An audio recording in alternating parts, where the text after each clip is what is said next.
Well, welcome to the 700 Club, and thanks so much for joining with us. Well, the rising cost of living is a top concern for most Americans. A new poll shows most think President Trump's policies are the problem. Well, the president is making the case that the economy is not as bad as it seems, and he claims that any problems are former President Biden's fault. Dale Hurd has the story.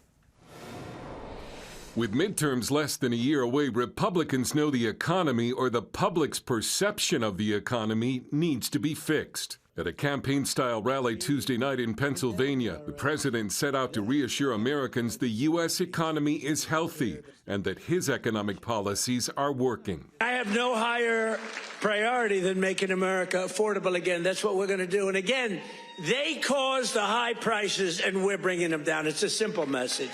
The president said the economy is recovering from Biden administration policies and suggested the affordability issue was created by the Democrats for political gain. They say, oh, he doesn't realize prices are high. Prices are coming down very substantially.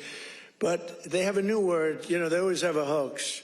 The new word is affordability. Victoria Churchill of the group Young Voices and a reporter with the Daily Mail said Trump miscalculated when he suggested affordability is a false narrative. I think it was a rare messaging misstep where, he said that it was all a Democrat scam because he has also in the past called himself the affordability president. The latest Reuters poll found that 56% of voters disapprove of how President Trump is handling the cost of living. A CBS News poll shows 60% say the president makes prices and inflation sound better than they really are.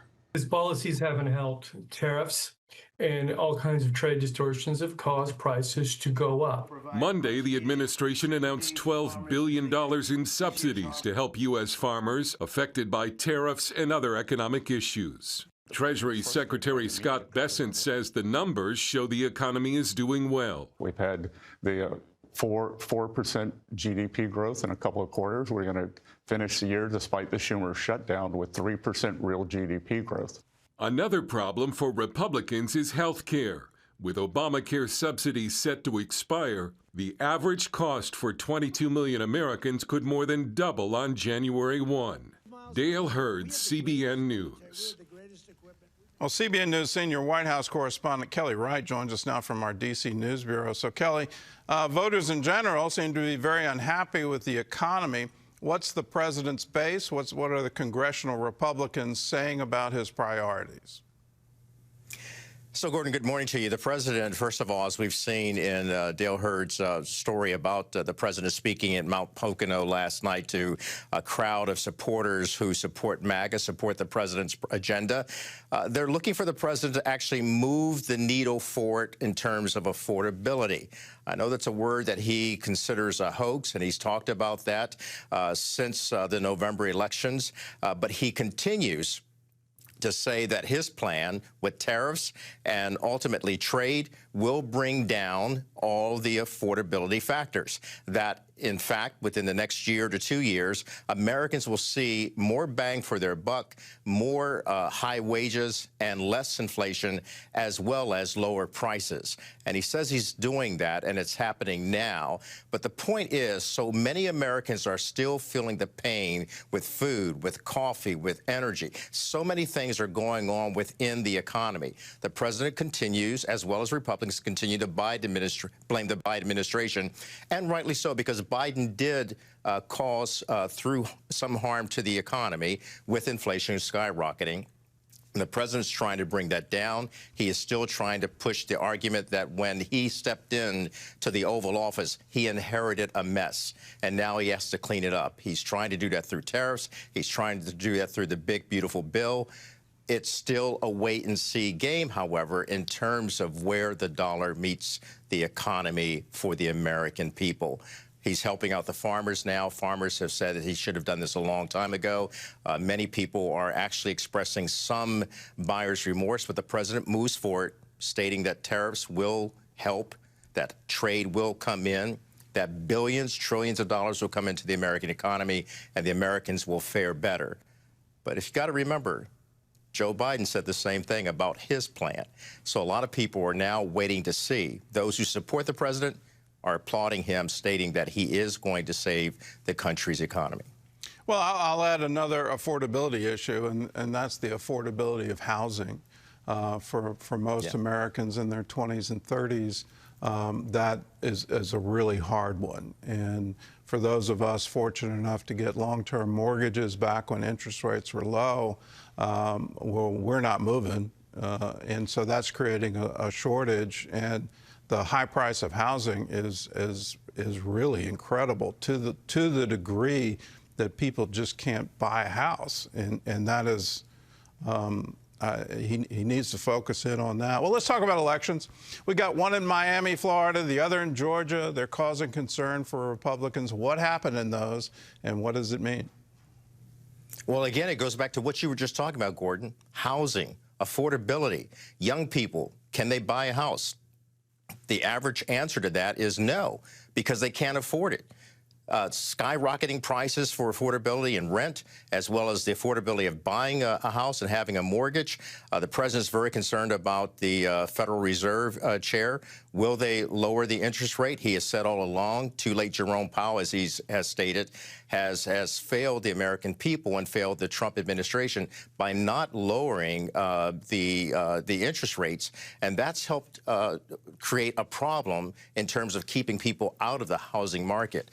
So what happened in Miami with the concerns about Georgia is the fact that Democrats are now pushing their message, pushing their agenda to young people in America who are saying, can I afford to go to college? Can I afford to take care of a family? Can I afford housing?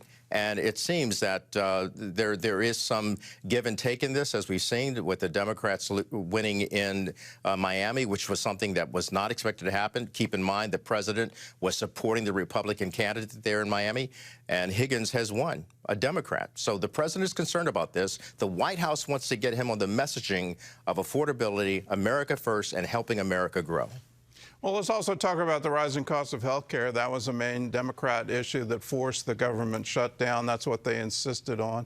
And now we're in this sort of pause. January 1 is coming up pretty quick. What's Congress going to do to fix the system, avoid another shutdown? Well, we know the Democrats want to continue to expand, or extend, I should say, the Affordable Care Act. Republicans do not want to do that. Republicans are speaking in the Senate right now about health savings accounts. Republicans on the House side, we're not sure exactly what they want to do. It's a mixed bag over there. Steve Scalise says they're going to meet next week. He has not revealed what kind of plan they're going to adopt, if it will match what the Senate wants to do. But neither plan right now seems to be something that will work for the American people. And if they don't do anything at all, then people will see their health care affordability skyrocket. And that's unimaginable for so many American people who depend on what's currently in place, the Affordable Care Act. So it's a wait-and-see game to see if Congress will perform responsibly. I like to say it's CPR. Congress performing responsibly and resuscitating the economy and helping the American people with their most vital needs, and that's health and even that catch-all word again, affordability, being able to put food on the table, Christmas presents under the tree, taking care of their family, and getting housing. Well, Kelly, thanks for the analysis. Thanks for joining with us. Good to see you, Gordon. In other news, the FBI is warning of a criminal group that targets and extorts children online to make them commit violent acts. John Jessup has that story and more from our CBN News Bureau in Washington. John? That is right, Gordon. The agency calls the group 764, labeling it a terrorist organization. Members anonymously target vulnerable teenagers online and convince them to send private information and sexual images. They use that material to pressure the teens into harming themselves or others and live stream it the whole time. There have been some 2,000 reports of abuse in the first 9 months of this year, double from over last year. The Senate is working on a proposal to outlaw the activity. Some are calling for an approach like Australia's, where a new law went into effect yesterday banning everyone under 16 years old from social media.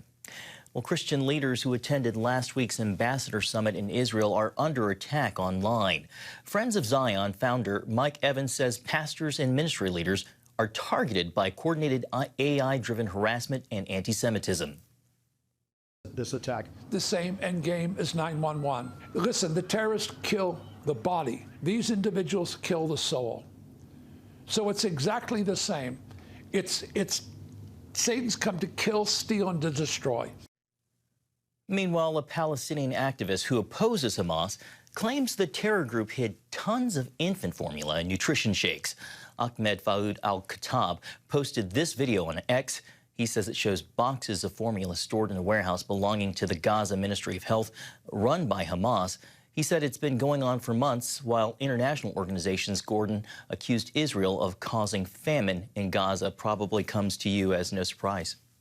Well, it doesn't come as a surprise. It seems to be part of the overall strategy to tear down Israel, both in terms of world public opinion, but also in terms of just the sheer terror that they unleashed. Here's how they're standing up lie after lie after lie. What they are doing, they accuse Israel of doing and flip the narrative so now Israel is responsible for it. So, October 7th, the Al-Aqsa flood, they were intended to go all the way to Jerusalem. And they murdered and killed Israeli children as part of that.